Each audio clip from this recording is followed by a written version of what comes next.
அஸ்ஸலாமு அலைக்கும் வரஹ்மத்துல்லாஹி வபரகாத்துஹு. அன்பார்ந்த அனைத்து உறவுகளுக்கும் இனிய இரவு வணக்கம்.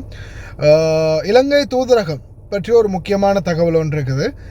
அதாவது பார்த்திங்கன்னா, நாளைய தினம் குவைத்தில் உள்ள இலங்கை தூதரகத்தின் கன்சியூலர் பிரிவு கன்சியூலர் செக்ஷன் எதிர்வரும் 2026 ஆகஸ்ட் 7 வெள்ளிக்கிழமை அன்று பிற்பகல் 2 மணி முதல் மாலை 5 மணி வரை பொதுமக்கள் சேவைக்காக திறந்திருக்கும். இது எங்களுக்கு ஆல்ரெடியே தெரியும் தானே அப்படின்னு சொன்னீங்கன்னா, இன்னொரு முக்கியமான விடயம் இருக்குது. இப்போ ஜஸ்ட் நவ் இப்போ தான் நான் பேசினேன் கன்சியூலர் செக்ஷனோட. என்ன காரணம்னா, நாளைக்கு பீரோ கட்ட முடியுமா, இன்சூர் அந்த என்னது சொல்கிறது எக்ரிமெண்ட் புதுப்பிக்க முடியுமா அப்படின்னு கேட்டிங்கன்னா, இந்த மாதிரி வேலைகள் நாளைக்கு இயலாது. ஏழுமானது என்னென்னு பார்த்தீங்கன்னா, பாஸ்போர்ட் புதுப்பிக்கலாம், அதே போல் பர்த் சர்டிஃபிகேட் செய்கிறது, power of attorney, death certificate எடுக்கிறது, இந்த மாதிரி சர்டிஃபிகேட் சம்மந்தப்பட்ட சில விடயங்களை செஞ்சு கொள்ளலாம். அதே மாதிரி பாஸ்போர்ட் புதுப்பிக்கிறதுக்கான வேலைகள் இருந்தால் நாளைக்கு நீங்கள் மதியம் 2 மணிலேருந்து 5 மணி வரைக்கும் இலங்கை தூதரகத்தை நாடலாம். ஒருவேளை பீரோ கட்டுற மாதிரி எக்ரிமெண்ட்டு புதுப்பிக்கிற மாதிரி நீங்கள் ஐடியாவில் நாளைக்கு போகிறீங்கன்னா போக வேண்டாம். தயவு செய்து நாளைய தினம் அந்த வேலை உங்களுக்கு நடக்காது. எதிர்வரும் ஞாயிற்றுக்கிழமை தான் நீங்கள் போக முடியும். அதனால் எம்பசிக்கு நாளைக்கு போக போகிறீங்களா இருந்தால் பீரோ கட்டுறதுக்கோ எக்ரிமெண்ட் புதுப்பிக்கிறதுக்கோ நாளைக்கு போனீங்கன்னா அங்கே வேலை நடக்காது.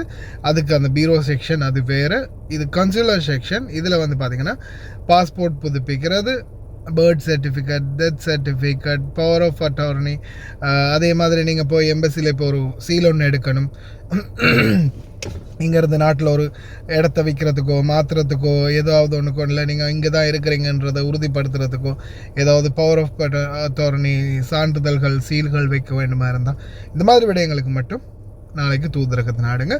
பீரோ கட்டுறது எக்ரிமெண்ட் புதுப்பிக்கிறது ஞாயிற்றுக்கிழமை தான். பாஸ்போர்ட் புதுப்பிக்கிறதா நீங்கள் போய் பாஸ்போர்ட் புதுப்பிக்கலாம். 48 KD பாஸ்போர்ட்டுக்கு உங்கள் கையில் பாஸ்போர்ட் இருந்துச்சுன்னா கட்ட வரும்.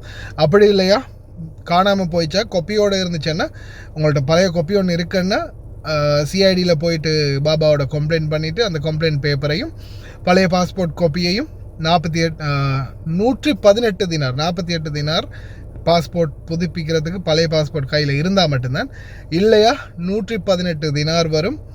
4 ஃபோட்டோ தான் கொடுப்பாங்க ஸ்டூடியோவில். 4 ஃபோட்டோ எடுத்துக்கோங்க. பேக்ரவுண்ட் ப்ளூ கலரில் வர மாதிரி. பாஸ்போர்ட்டை கொப்பி இல்லாட்டி கிட்டத்தட்ட 146 தினார் சொச்சம் வரும், 150 தினார் சொச்சம் வரும். ஒரு வேளை உங்கள்கிட்ட பாஸ்போர்ட்டுடைய காப்பி கூட இல்லாமல் விட்டுச்சுன்னா, உங்கள் பேரை மட்டும்தான் வச்சு பாஸ்போர்ட்டை கண்டுபிடிக்கணும் அப்படின்ற பட்சத்தில் இருந்துச்சுன்னா 150 தினார் வரும். சிஐடியில் போய் நீங்கள் கம்ப்ளைண்ட் பண்ணணும். தபாராதான் சிஐடியில் போயிட்டு பாபாவோட கம்ப்ளைண்ட் பண்ணி அங்கேருந்து லெட்டர் எடுத்துகிட்டு வந்தால் தான் காணாமல் போயிருந்தால் பாஸ்போர்ட் புதுப்பிக்கலாம்.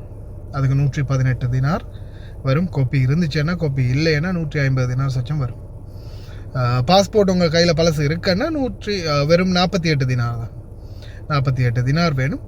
இன்னொரு முக்கியமான விடயம், பர்த் சர்டிஃபிகேட் காப்பியும் நாட்டில் உள்ள நேஷனல் ஐடென்டி கார்டு காப்பியும் கட்டாயம். பாஸ்போர்ட் புதுப்பிக்க போகிறீங்களா இருந்தால் உங்களுடைய நாட்டில் இருக்கக்கூடிய பர்த் சர்டிஃபிகேட் காப்பி ஒன்றும் உங்களுடைய லங்காவில் இருக்கக்கூடிய ஐடென்டி கார்டு காப்பி ஒன்றும் கட்டாயம் தேவைப்படும் பாஸ்போர்ட் புதுப்பிக்கிறதுக்கு.